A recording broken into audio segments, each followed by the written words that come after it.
ഇപ്പോൾ ഉള്ളത് മുംബൈയുടെ മുഖമുദ്രയായിട്ടുള്ള മുംബൈയുടെ ചരിത്രം പേറുന്ന ഗേറ്റ് വേ ഓഫ് ഇന്ത്യയുടെ മുമ്പിലാണ്. ഗേറ്റ് വേ ഓഫ് ഇന്ത്യ എന്നുള്ളത് കടലിലേക്ക് കവാടം തുറന്നു വെച്ചിട്ടുള്ള ഒരു നിർമ്മിതിയാണ് ഗേറ്റ് വേ ഓഫ് ഇന്ത്യയുടെ നിർമ്മിതി. അതിൻ്റെ തൊട്ട് ചാരത്തുള്ള താജ് ഹോട്ടൽ നമുക്ക് കാണാവുന്നതാണ്. ഈ ഗേറ്റ് വേ ഓഫ് ഇന്ത്യയുടെയും താജ് ഹോട്ടലിൻ്റെയും ചരിത്രത്തിലേക്ക് നമുക്ക് പോകാവുന്നതാണ്.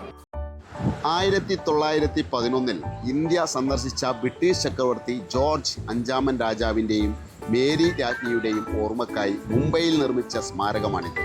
ജോർജ് വാറ്റ് എന്ന ആർക്കിടെക്ട് രൂപകൽപ്പന ചെയ്ത ഈ സ്മാരകത്തിൻ്റെ നിർമ്മാണം 1924 പൂർത്തീകരിച്ചത്. ബ്രിട്ടീഷ് ഭരണം അവസാനിച്ചപ്പോൾ അവസാനത്തെ ബ്രിട്ടീഷ് സൈന്യം ഇന്ത്യ വിട്ടുപോകുന്നതും ഇതിലൂടെയായിരുന്നു.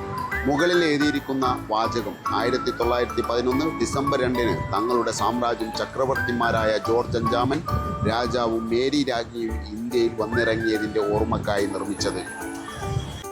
തൊട്ടടുത്തായി തല ഉയർത്തി നിൽക്കുന്ന താജ് ഹോട്ടലിൻ്റെ ചരിത്രവും ഇതിനോളം തന്നെ പ്രധാനപ്പെട്ടതാണ്.